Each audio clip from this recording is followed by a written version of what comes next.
Yeah, sure. What can you do with a 51% attack? You can do one double spend and then everyone routes around you and you can't do it again. You just waste a lot of money.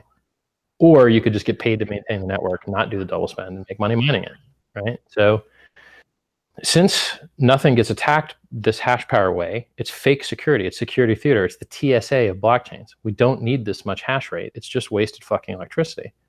What if we could replace all that wasted electricity and dumbing down and making retarded of hardware and do real science with it? Do computational fluid dynamics, do machine learning, do, I mean, it's not going to make the world the best place, but, you know, rendering for movies, for digital movies.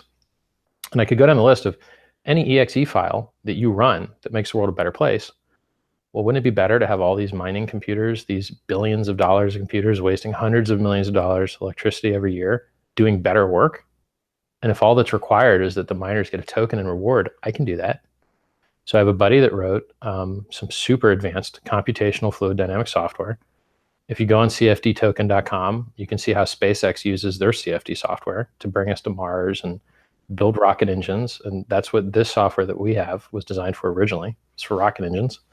And, you know, we give it to miners. They run it. They get our CFD tokens. It's going to be a different, it's not going to be CFD as a ticker symbol. Maybe it'll be CFDX or something. They get the tokens. And then scientists give work to the job server. It goes to the miners and they pay a little, the same token. It's simple. It's really easy. Instead of doing SHA-256 mining for crypto, you just run a science.exe and the scientists give us the work and we forward it to them. And that's it. It's like the simplest thing ever. Now, the only hard part is you die in fees because since we would actually be a successful application and we would be using Ethereum, we could fill up the blocks with just paying our miners. So then we have to queue funds on the central server and pay people less often to not fill up the Ethereum blocks. And then if we end up filling up all the Ethereum blocks like CryptoKitties did, we can just airdrop all our token holders and use a different system. So, you know, I've got some white papers that state that we should be able to do a full blockchain using useful proof of work. However, that is hard mode and that is a computer science breakthrough. So we save that for last. So first iteration, we just do CFD code. Next iteration, maybe different project, maybe a different ticker, we do machine learning. And then third level is we have our own blockchain where we do our own useful proof of work instead of just doing SHA-256 hashing. Wouldn't an important element of this being that miners are being paid more here than elsewhere? So if we have retail adoption, that'll be something no other cryptocurrency has. No other cryptocurrency has retail adoption whatsoever. You know, I've said this a few times. You take a gun, you go outside, you start pointing at people and go, show me your crypto wallet or I'll shoot you.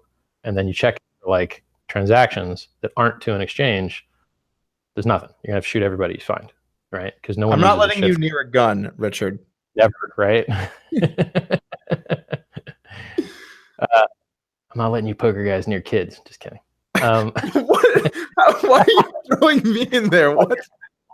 So like, I'm just kidding. You know, most poker players are kids these days. It's all good. That's whatever. So fucking if you have retail adoption, then you can pay your miners more because the real world is giving you economic energy that you can then forward onto them. So normal tokens that get mined by miners just have the cryptocurrency hype value. And then we have that plus the retail adoption. So we should be able to pay more. If we get, you know, people to use it, which they should, because it's really affordable computation. Because like how much exactly would I need from you in money to replace the busy work the miners are doing with real work? I don't need much.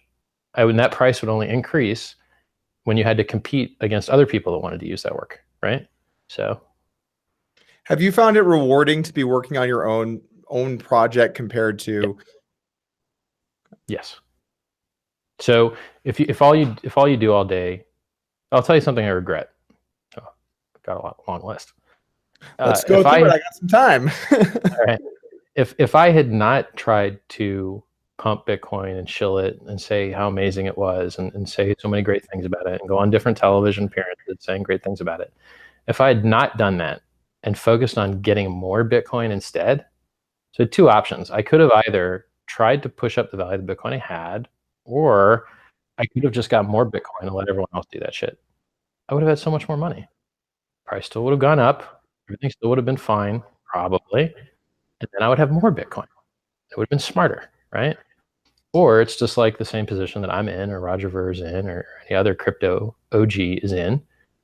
If I've only got so much marketing energy and so much ability to reach out into the world, what is going to give me a higher percentage-wise return on investment? Trying to move something that's extremely heavy, the whole Bitcoin price, or something that's extremely light, my token's price. It's going to be a lot easier to move my token. I could probably get my token to go thousands of percent, and I could probably only get Bitcoin to go 10% for the same energy, the same effort. And so there's this prediction that all crypto OGs, this is kind of my prediction, that all crypto OGs will transition to having their own projects and their own tokens because the return on investment is so much higher. The percentage-wise gains are so much higher. You should do your own project. And luckily, in my case, I think my project's actually better. So if all Bitcoin is give people the ability to move tokens around that have economic value with censorship resistance, mine does that. It's a ERC-223 token. Can't censor them. They run on Ethereum. Same crap, right? But you want to move value around, you can go to exchange. Like it's the same crap, except mine, it will do real science to make the world a better place. Bitcoin doesn't do that shit. It just wastes electricity doing SHA-256. So if the security, I don't know about that. The security was more important, and attacks actually happened, Bitcoin would dominate. It would win. There's no fucking attacks. So if there's no attacks, exactly what is your security theater getting you? Let me know as you go down the security tree. Okay, here's Bitcoin at the top, Litecoin, Ripple, on down the list. Which one of these currencies has had we got fucked over not having enough hash power? None of them. It's security theater. So if you don't need that much hash power and it's not actually getting you anything, as evidenced by the other 100 tokens that have had no fucking problems, you're just wasting energy. So if my project lets you move a token around and waste less energy and get more onboarding and economic input from real world industry, it's fucking good. It's great. But maybe maybe the bigger currencies are bigger because they were secure. Dude, if I gave you a bunch of SHA-256 miners right now, enough to attack the network, you would just mine Bitcoin with them because you make more money. It's security theater. Like, you don't need this much hash rate. If you cut the Bitcoin hash rate in half, nothing bad would happen. Do you know how I know? Because it happened when Bcash happened. The Bitcoin hash rate dropped in half and nothing fucking happened. It didn't matter. And so you could cut it in half again and nothing would happen. And you could cut it off again and nothing would happen. I mean, you would have to cut it in half a lot of times before someone decided, oh, I'm going to try and do a double spend, or I'm going to try and do a time warp, or I'm going to try and rewrite the chain for a while. This shit is not happening, dude. And if it's not, it's just waste. And I can capitalize on that waste and use it for good. Going back to what you said earlier, where you said that, you know, you could move your own token thousands of percent versus like maybe 10% for Bitcoin. I mean, why does that really matter? I think back to the start of this podcast where, you know, you said that you want to spend your time actually doing things that matter. And you did also go on to say that this project does that. But when you say that all of the OGs will eventually have their own tokens because of that, shouldn't they only be doing that? Or like, if it actually has some benefit to society, why do it just because of the percentages on a screen or in your wallet or what your net worth is? That's not really what's important, right? It's to actually find things that can provide value. The vast majority of human beings, the percentage of people that are operating at like a social consciousness level, it's like 0.01%. If your cup isn't full, it's very hard to fill up other people's cups. So very few people transition out of the needs of the persona of the individual. And it's an easy trap to fall into. And I got to tell you, trying to do good works in the public is very unrewarding. Half the people will tell you you're a piece of shit. You want to save lives?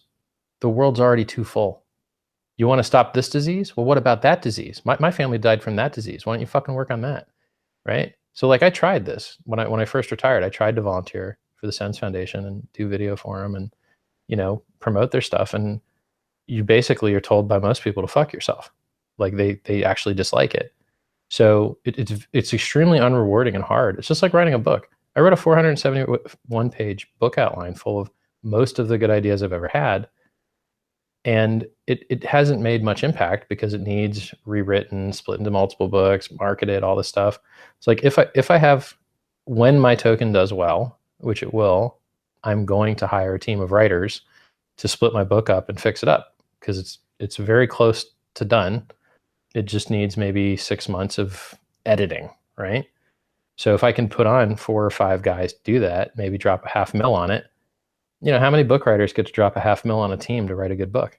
It's exceptional. And it's not something I'm comfortable doing now, but it is something I'd be comfortable doing once CFD token takes off.